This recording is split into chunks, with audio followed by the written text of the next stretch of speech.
No cedan ni un paso. Resistan el empuje. Tienen que dar batalla. Se los advierto, van a recibir golpes. Soporten.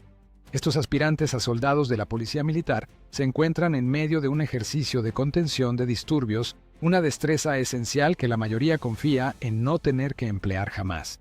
Los disturbios no son algo cotidiano, no suceden a cada rato, pero cuando se presenta uno es necesario saber cómo afrontarlo. Van a estar capacitados para actuar y cumplir con lo que la situación demande. Así se hace, así se hace. Adelante. Es preferible pasar tensión aquí a vivirla dentro de un recinto penitenciario. Un detalle menor puede escalar rápidamente. Recibes un impacto. Este escudo es capaz de lacerarte la mano, rasgártela o aprisionártela, y ahí quedas inhabilitado.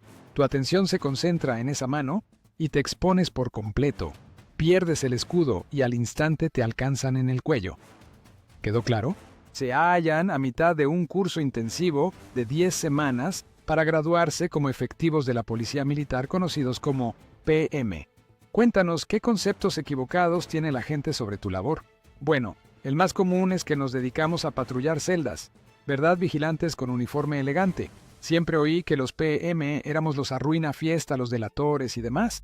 Todo el mundo asume que la función del PM, el Policía Militar, consiste en complicarle la existencia al resto de las Fuerzas Armadas. Pero en realidad, los PM se desempeñan en 3 campos distintos: labores policiales, custodia de detenidos y operaciones de seguridad y movilidad.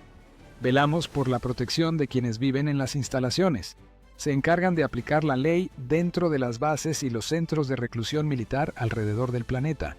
Lidiamos con los delincuentes más peligrosos que alguna vez vistieron uniforme. Para el año 2022, las Fuerzas Armadas registraban una media de 660 y un reclusos al día en sus centros de detención antiguos militares que habían infringido la ley bajo la jurisdicción castrense. El equipo de Business Insider permaneció 4 jornadas en Fort Leonard Wood, ubicado en la zona de Ozark, Missouri, donde cerca de 13 aspirantes a la Policía Militar se capacitan para resguardar las instalaciones del ejército, tanto dentro del territorio estadounidense como en el extranjero. Existen 5 especialidades ocupacionales militares conocidas como MOS, destinadas a los soldados alistados en el Cuerpo de Policía Militar. Los oficiales con rango comisionado dentro de la Policía Militar portan la designación 31 Alfa y están al mando de las distintas MOS de los PM. A lo largo de nuestra visita a Fort Leonard Wood, presenciamos la instrucción de los 31 Bravo y los 31 Echo. En 2024, la remuneración base mensual de un policía militar recién incorporado rondaba los $0.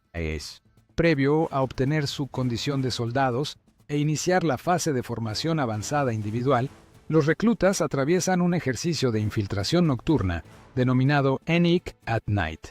Ingresamos al terreno, avanzamos con sigilo hacia el adversario, porque vamos reptando tal como en el día D, asaltando desde la costa. Los reclutas únicamente pueden desplazarse a rastras por el campo hasta alcanzar el punto final amparados por la oscuridad absoluta. En intervalos, las bengalas lanzadas con paracaídas se encienden en el firmamento e iluminan el trayecto. En esos momentos, los reclutas deben quedarse completamente quietos y no moverse hasta que la penumbra vuelve a cubrirlos. Sin embargo, lo que distingue este ejercicio de otros es que las ametralladoras lanzan proyectiles de verdad sobre sus cabezas. Gran parte de ellos apenas cumplen los 18 años, de modo que experimentar algo así con balas auténticas sobrevolándolos y tener que hacer frente a esa realidad puede resultar sumamente perturbador para quien jamás ha atravesado una situación semejante. Nuestra misión es garantizar que dominen ese temor, que lo dejen atrás, que sean capaces de continuar progresando y que el pánico no les impida cumplir su meta.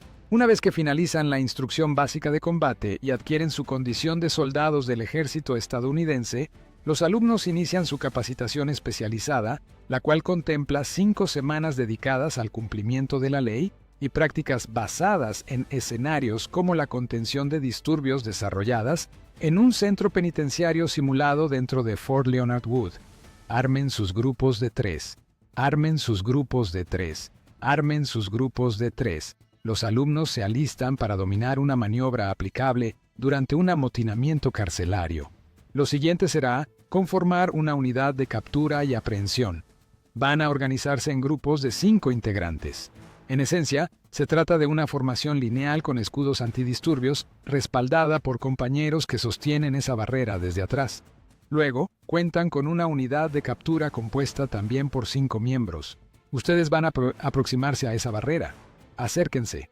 Harán contacto con la pared de escudos. La pared de escudos se abrirá. La unidad de captura y extracción avanzará. Máximo 3 individuos. En cuanto el tercer integrante atraviese esa barrera, sujetan al recluso, lo jalan hacia el otro lado, y entonces la pared de escudos vuelve a cerrarse. Dentro de la unidad de captura y extracción, la responsabilidad consiste en neutralizar a los internos que pretendan romper nuestra barrera defensiva o arrojar objetos. Tras asimilar la maniobra, llega el momento de ejecutarla. Retrocedan, retrocedan, retrocedan, retrocedan. El escudo antidisturbios constituye su barrera de protección primordial. Si no se sujeta de forma adecuada, existe el peligro de lesionarse a uno mismo y comprometer toda la formación. Colocan un brazo sobre el escudo. En el interior contamos con agarres y ellos mantienen las manos casi extendidas para sujetarlo. Procuran adoptar una posición escalonada, manteniéndose lo más pegados posible a la formación, sin perder capacidad de movimiento, de manera que en cada operación de captura y extracción ponemos a prueba la solidez de la barrera. Igualmente, evaluamos la técnica con la que los especialistas correccionales sostienen el escudo antidisturbios. Les instruimos un método para apuntalarse y garantizar que no estén impactando el escudo contra los reclusos, algo que no deben hacer. Ese es el motivo principal por el cual cargamos contra la formación. Presionamos, tratamos de perforar la línea, la pateamos, porque es indispensable verificar que la barrera resiste. Vamos. Sí. Justo ahí. Las primeras tentativas de captura y extracción resultan fallidas.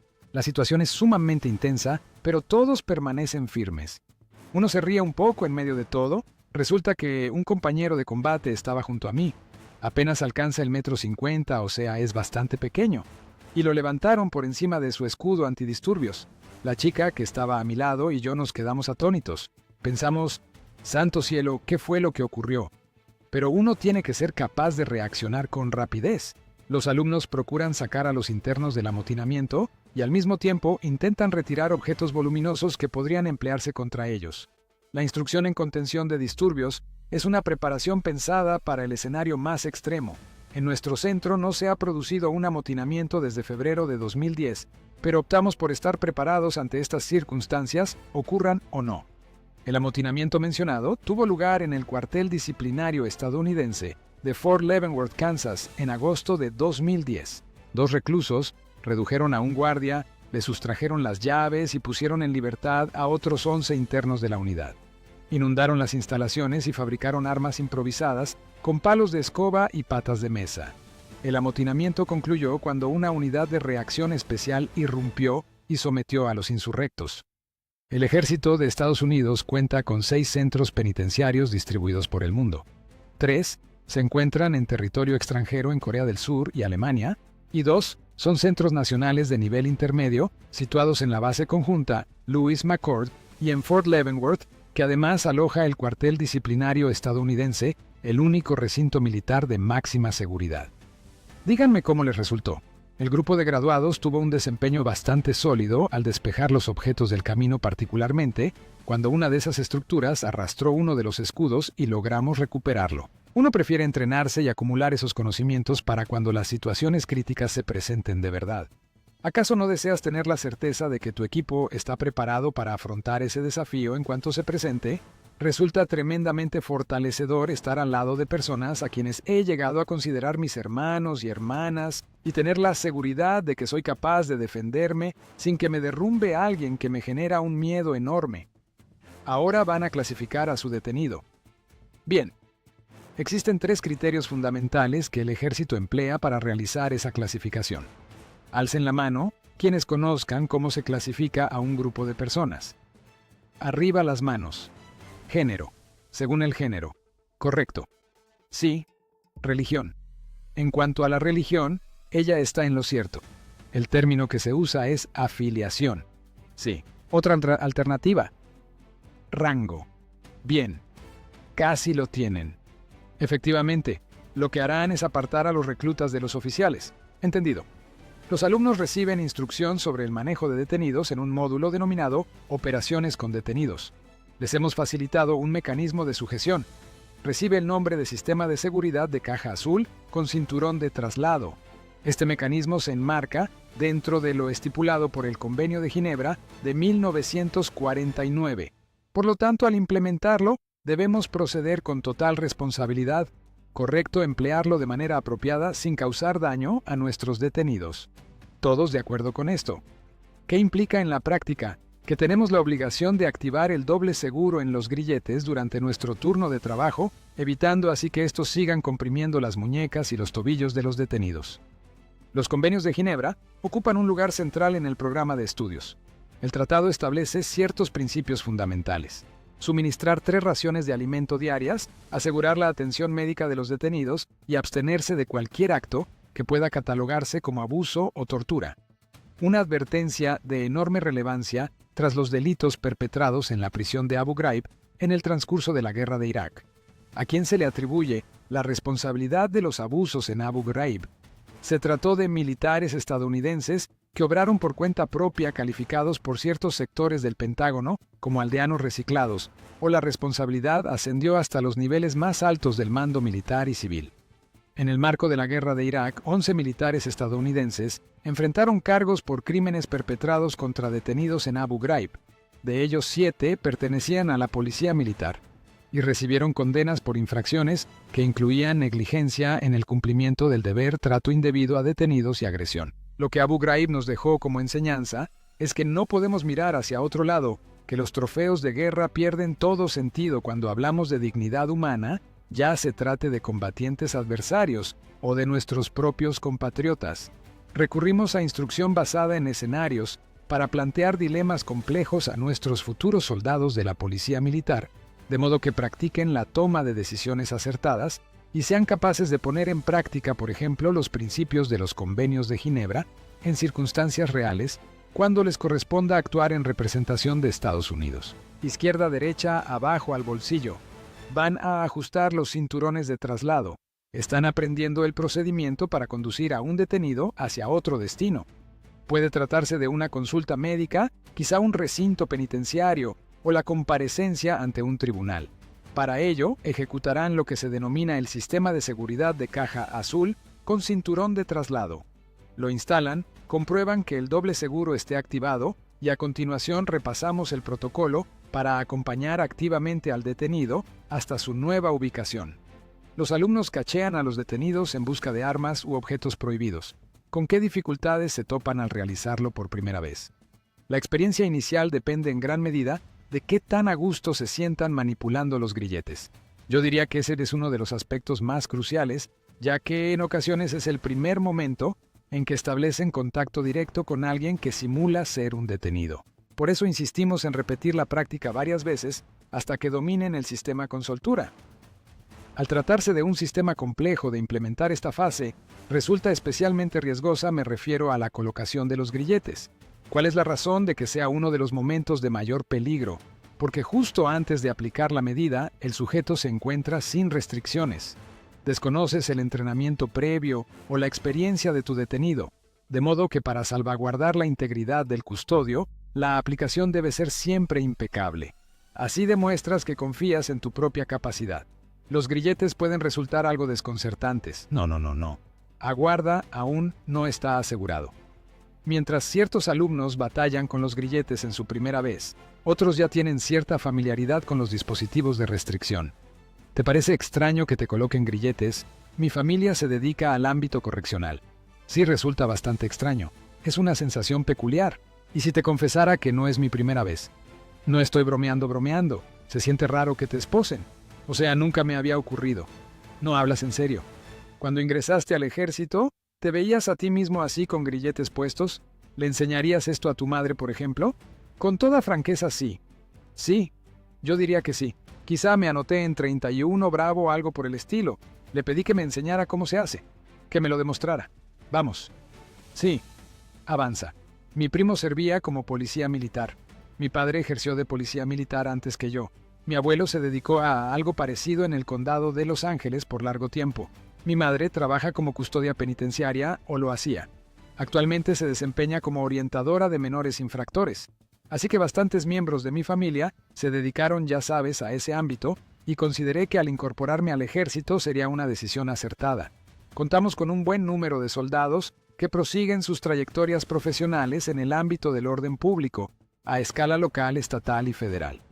Esa herencia es lo que solemos denominar un oficio de familia, aunque la aspiración a largo plazo es convertirse en un especialista en el mantenimiento del orden. Muchos de nuestros soldados terminan sirviendo a sus comunidades. Un gran número accede a puestos federales en diversas agencias y desarrollan carreras sólidas y prolongadas, y la mayoría evoca su etapa de formación como soldados de la policía militar como el cimiento que los transformó en profesionales del orden público. Tras múltiples rondas de práctica, cacheando a los detenidos y colocando los grilletes, los instructores proceden a evaluar a los alumnos. Entre los aspectos determinantes que verificamos está en primer lugar la activación del doble seguro, tanto en los grilletes de muñeca como en las sujeciones de piernas. Con ello, nos cercioramos de que estos dispositivos no se compriman progresivamente contra el cuerpo del individuo. En consonancia con los convenios de Ginebra, buscamos garantizar que ningún individuo sufra lesiones durante el traslado y que las ranuras de las llaves permanezcan orientadas siempre hacia abajo. De este modo, si el detenido consigue deslizar ese grillete dentro de la caja azul, dispondrá de más tiempo antes de lograr desprenderse de la sujeción que lleva en las piernas. Ninguno reprobó y considero que se debe al tiempo de práctica suplementario que les brindó confianza a consultarles si requerían más tiempo o si tenían alguna duda. Así fue como la totalidad del grupo aprobó el día de hoy. Los efectivos de la Policía Militar reciben instrucción para disparar la pistola M17 Sig Sauer de calibre 9 milímetros. Necesito que estén con toda la intensidad. Mantengan el arma bien elevada y con firmeza. La sesión de hoy se centra exclusivamente en repasar los fundamentos del disparo para ganar familiaridad. El propósito es que los reclutas repitan el ejercicio hasta habituarse al manejo de la pistola. La gran mayoría jamás ha efectuado un disparo ni ha manipulado una pistola o cualquier clase de arma de fuego. ¿Alguno de ustedes ha utilizado una 9 milímetros con anterioridad? Tal vez en alguna ocasión. Yo ya disparé una. Ah, ¿en serio? Entonces, te resultará sencillo. Es relativamente sencillo, bastante sencillo. Sí, lo único que no resulta tan simple es que como policías nunca efectuamos disparos a tanta distancia. Por lo general, en cada intervención estamos a corta distancia y cara a cara. La distancia de tiro no es la única distinción entre los soldados de la policía militar y los agentes civiles. Hay ciertas acciones que los policías civiles pueden realizar y nosotros no. Yo señalaría que una de las más significativas es la escalada en el uso de la fuerza. ¿Cómo es posible poner las manos encima de alguien con esa rapidez? Primero hay que evaluar y determinar la amenaza inicial antes de considerar, ya sabes, llevar la situación a otro nivel. ¿A qué se debe eso? ¿Por qué no puedes proceder así como policía militar? Pues por el UCMJ. El UCMJ, es decir, el Código Uniforme de Justicia Militar, constituye el compendio de normas que los integrantes de las Fuerzas Armadas estadounidenses están obligados a acatar y aplicar. Se trata de un marco jurídico distinto a la legislación que los civiles observan en los ámbitos estatal, local y federal. Nos sentimos confiados al aproximarnos a cualquier persona, pero la diferencia radica en que en el entorno civil debes acercarte con cautela. No puedes simplemente ir hacia alguien sin más. Ignoras si portan algo o ya sabes algún tipo de arma consigo. En cambio, dentro de la instalación, esa clase de armas están prohibidas, salvo que se encuentren debidamente registradas. Estoy alcanzando esa posición de preparado y próximo. En espera. Los alumnos asimilan las distintas posiciones empleadas al efectuar un disparo. Así es, contamos con 4 posiciones. En la primera, vas a extraer el arma de la funda liberando la doble retención y poniendo el arma en disposición de fuego. Después, en la segunda posición, adoptarás la postura de preparado y próximo con la mano derecha pegada al costado derecho de las costillas. En la tercera posición, unirás la mano izquierda con la derecha justo frente al pecho y finalmente, en la cuarta posición, extenderás los brazos por completo en la postura de listo y preparado para disparar. Los soldados también practican el tiro desde diversas distancias. Disponemos de marcas situadas a 5 metros, 2 metros, además de 7, 10 y más lejos a 25 metros. La mayor parte de las ocasiones en que desenfundas la M17, probablemente te halles más cerca de la amenaza de lo que la amenaza está de ti. Lo que buscamos es perfeccionar su puntería, que evalúen la situación, se concedan el tiempo necesario, y entonces presionen el gatillo con suavidad, ya que resulta mucho más fácil desviar los disparos a 25 metros que estando más próximo al blanco. Al ser la primera experiencia con una pistola para numerosos alumnos, a algunos les cuesta anticipar el retroceso. Al momento de disparar, lo que haces es tensar los músculos y obligar al arma a hacer esto. Lo percibas o no. Cuando empleas únicamente ese dedo sobre el gatillo, solo el dedo en el gatillo, el arma ascenderá, recuperará la línea de mira y descenderá de nuevo. Lo único que se mueve en todo mi cuerpo es el dedo sobre el gatillo y el arma sale derecho. No hay problema si oscila hacia arriba y hacia abajo. Eso es el retroceso. Gírate. Cuando el recluta aprieta con demasiada fuerza la mano derecha, por lo general acaba jalando el gatillo hacia ese mismo lado. Todo gira en torno a la velocidad de reacción. La repetición constante por parte de los reclutas contribuye a perfeccionar su capacidad de respuesta cuando llegue el momento de actuar en situaciones reales sobre el terreno. De manera que, si se presentara un incidente y necesitaran desenfundar su M17 para confrontar una amenaza, su velocidad de respuesta sería considerablemente superior a la que tendrían sin haber practicado intensivamente. Una vez que los reclutas adquieren soltura con la 9 milímetros, los instructores plantean un reto adicional: efectuar disparos en completa oscuridad. La práctica de esta noche consiste en familiarizarse con condiciones de visibilidad restringida y se realizará durante las horas de luz reducida. Emplearán linternas diversas técnicas que se les instruyen para sujetarlas. Entrarán en acción, la linterna se activa al momento de intervenir, completan la fase posterior al enfrentamiento, la linterna se desactiva, enfundan el arma y proseguimos. No debes iluminar el entorno y delatar tu factor sorpresa. En ocasiones en labores policiales, aprovechamos eso a nuestro favor al ingresar a un edificio o situaciones similares. Supongamos que hay un tirador activo y el edificio carece de electricidad. Lo peor que podrías hacer es prender las luces. Si se hallan ocultos en algún rincón en el sótano de un edificio, en una vivienda, ese factor sorpresa resulta determinante para el agente policial. Hay que tener presente que como policías, únicamente desenfundamos nuestras armas cuando la amenaza se manifiesta ante nosotros. Eso quiere decir que partimos desde una posición de desventaja. Libre. Existen diversas técnicas disponibles. La primera se conoce como técnica Harris. Se basa en dirigir la linterna hacia el blanco, con la mano que sostiene la linterna por debajo de la mano de disparo, las palmas unidas y los brazos completamente estirados. Desde esa posición, es posible alinear la mira y abrir fuego contra el blanco. La segunda técnica que impartimos es la Neck Index. En la Neck Index, el codo se mantiene lo más ceñido al cuerpo posible, y la linterna se orienta hacia el blanco utilizando una sola mano. Con la mano de disparo, es decir, la dominante, proyectas el brazo en dirección al blanco, como si estuvieras preparado para ejecutar un disparo vertical, con una leve inclinación que facilite absorber o controlar el retroceso. Realiza tu intervención y una vez concluida, barre visualmente el blanco hacia la izquierda y la derecha, o a lo largo de tu sector. Retorna a la posición 3 después, desactiva la linterna y guárdala en previsión de otra intervención. Los policías militares necesitan dominar la conducción de distintos tipos de vehículos tácticos. Supongamos que todo apunta hacia este costado y desean alinear las ruedas. Hagan esto todos, imiten el gesto. Previo a ponerse al volante, aprenden las señales manuales apropiadas para guiar el Humvee M1151A1.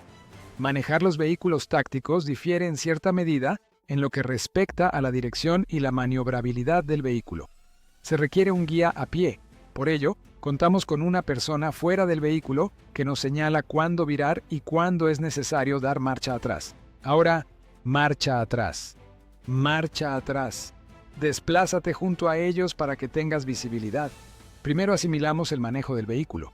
Después salimos en convoy y ejecutamos todas las maniobras y ejercicios correspondientes. Rotamos por todos, absolutamente todos los vehículos disponibles. Los alumnos se montan en los Humvee y ensayan la conducción en formación de convoy. Hola, preparada sí, suelta el freno de estacionamiento y arranca. ¿Qué diferencias encuentras respecto a manejar un automóvil convencional? Pues en general se parece bastante. Esta práctica cobra relevancia cuando nos encontramos desplegados en el terreno, en condiciones reales dominando los fundamentos. Puedes aprender por cuenta propia, y además tener la certeza de que cuentas con un gran equipo respaldándote, especialmente, por ejemplo, si algo llega a fallar, sabes con exactitud cómo solucionarlo y ese tipo de cosas. Los cuerpos de seguridad han estado bajo intenso escrutinio a raíz de múltiples fallecimientos de civiles provocados por agentes policiales. En la actualidad, existe una gran polémica alrededor de los agentes de policía, en términos generales, las fuerzas de seguridad, todo ese ámbito. Pese a que las diferencias entre la policía militar y la civil son considerables.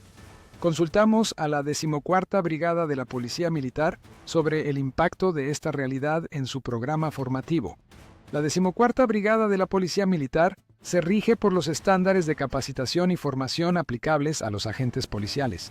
Y dentro del programa, numerosas lecciones recientes extraídas, posiblemente de la manera en que nuestros homólogos civiles han gestionado determinadas situaciones, ya se encuentran integradas. Abordamos todas las dimensiones relativas a las diferencias raciales y de género, con el propósito de comprender cómo tratar a los individuos como seres humanos y procurar erradicar nuestros sesgos inconscientes para percibir a las personas tal como son y no conforme a los estereotipos que nos fueron inculcados. De modo que a lo largo de aproximadamente 5 semanas, los futuros especialistas en el cumplimiento de la ley atraviesan una gran cantidad de escenarios vinculados directamente con los estándares de capacitación y formación de los agentes. Buena parte de este contenido recoge las enseñanzas derivadas de los retos que nuestra nación ha afrontado, tanto en el pasado cercano como en el más distante. Una de mis metas es derribar esos estereotipos de que todos los agentes del orden son malos o cosas por el estilo. Aspiro a generar ese cambio y transformar la imagen que la gente tiene sobre esta especialidad militar y también sobre el ámbito civil. Considero que eso sería sumamente positivo. A lo largo y ancho del planeta, las Fuerzas Armadas estadounidenses se mantienen en estado de alerta para la defensa de la nación. El Cuerpo de Policía Militar desempeña un papel fundamental en esa misión defensiva. Los efectivos de la Policía Militar han prestado servicio desde la Guerra de Independencia, aunque el Cuerpo de Policía Militar tal como lo conocemos hoy no quedó constituido de manera oficial hasta 1941. La Policía Militar se encargó de resguardar al personal y la documentación de las Naciones Unidas. Desde su creación, el Cuerpo de Policía Militar ha custodiado instalaciones y proporcionado seguridad en todos los conflictos de envergadura. Las Fuerzas Armadas estadounidenses comprobaron que las competencias de los policías militares encajaban adecuadamente con las misiones de contrainsurgencia de menor escala en Irak y Afganistán. No obstante, conforme el ejército se alista para eventuales operaciones bélicas de gran magnitud en el Indo-Pacífico y Europa del Este, también está formando a los policías militares como combatientes. En febrero de 2024, el ejército dio a conocer planes de reestructuración de sus efectivos. Reasignaron a 3.000 policías militares y exploradores a caballo a nuevas posiciones. De modo que el Cuerpo de Policía Militar, desde septiembre de 1941, ha atravesado ciclos de expansión y contracción, y nuevamente de crecimiento y reducción en función de la demanda que Estados Unidos ha tenido de especialistas en el orden público frente a la necesidad de respaldar a los combatientes en cualquier punto al que se nos convoque. Las Fuerzas Armadas señalaron que dicha reestructuración obedeció a una caída en los índices de alistamiento y a una reorientación estratégica que dejaba atrás las operaciones de contrainsurgencia y contraterrorismo para priorizar operaciones bélicas de gran envergadura susceptibles de desplegarse frente a potencias militares más sofisticadas. Actualmente atravesamos una de esas etapas en las que hemos recortado ligeramente nuestras dimensiones y quienes ocupan cargos a nivel del Departamento del Ejército se han visto obligados a adoptar decisiones complejas respecto a las necesidades globales de personal dentro de las Fuerzas Armadas. En consecuencia, el Cuerpo de Policía Militar ha experimentado una reducción. No existe la menor ambigüedad al respecto. Sin embargo, con un número inferior de policías militares, las instalaciones del Ejército en distintas partes del mundo contarán con menor protección. El Cuerpo de Policía Militar está atravesando un proceso de contracción. Eso no implica que nuestras instalaciones, campamentos, bases y estaciones carezcan de seguridad. Las familias se encuentran protegidas. Las comunidades gozan de la misma seguridad que tenían hace 5, 10 o 15 años. Recibido tango, fuera. Mucha gente asume que únicamente nos dedicamos a tareas policiales, pero además somos combatientes comprometidos. Nuestra misión es combatir y asegurar la victoria en los conflictos de la nación. Más allá de la formación correccional y en cumplimiento de la ley que estos futuros policías militares reciben, cuentan con una preparación militar sumamente rigurosa. Dentro de su preparación para formarse como combatientes, los aspirantes a policías militares toman parte en un ejercicio práctico sobre el terreno. Durante la fase inicial, los reclutas configuran perímetros de 360 grados.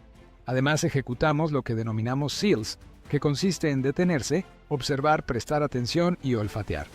El pelotón queda fraccionado en 3 escuadras Alfa, Bravo y Charlie. Se escucha Escuadra Charlie en pie, Escuadra Charlie en pie y al suelo en esa dirección. En cuanto una escuadra se encuentra posicionada y vigila el perímetro, se convoca a la siguiente para que avance corriendo por delante de ellos. A mi orden. Para confirmar que avanzan por el rumbo correcto, el líder de la escuadra Alfa practica el uso de su brújula. Sosténla en posición horizontal para evitar que se ladee y se trabe. Entendido. 12 grados hasta divisar la siguiente zona de riesgo. Sí, señor. Queda bajo tu responsabilidad. Los 2 soldados enemigos han sido neutralizados. Pero mundo real. ¿Qué sucedió? Los sargentos instructores vocean mundo real, indicando que se está produciendo una emergencia auténtica y el escenario de entrenamiento queda suspendido de inmediato. Una araña viuda negra mordió al líder de la escuadra Alfa, el soldado Johnson, quien de inmediato avisó a los sargentos instructores. Mire, señor, le capturé una imagen. De acuerdo, recluta. Los sargentos instructores trasladaron a Johnson para que recibiera asistencia médica y ordenaron que todos se inspeccionaran mutuamente en busca de arañas, incluido nuestro productor. Buscaron arañas. Hice lo que pude. Me parece que estoy bien. En fin, solo le picó una viuda negra. A la jornada siguiente conversamos con el sargento instructor Díaz, quien nos informó que la picadura no logró penetrar del todo la piel de Johnson y que éste pudo reincorporarse al entrenamiento al día siguiente. Alguien debe garantizar la ley y el orden dentro de una instalación militar. Sin policías militares, aquello sería un completo desorden. Yo lo que busco es ir más allá de lo que me resulta cómodo. Eso me pareció algo que sin duda podría perseguir, así que me lancé sin pensarlo más. Lo fundamental del entrenamiento con los policías militares es que cada cosa se ejecuta conforme al reglamento, con la mirada puesta en la labor y, por encima de todo, con integridad. Se trata de uno de los pilares de nuestras Fuerzas Armadas, pero aquí considero que es el principio que con mayor firmeza buscan grabarnos, porque si quienes tienen la obligación de administrar justicia no cumplen con ello, ¿quién lo hará entonces? Tienes que ceder terreno, tienes que dar batalla. Te lo advierto, van a golpearte, tienes que dar batalla, de verdad van a golpearte.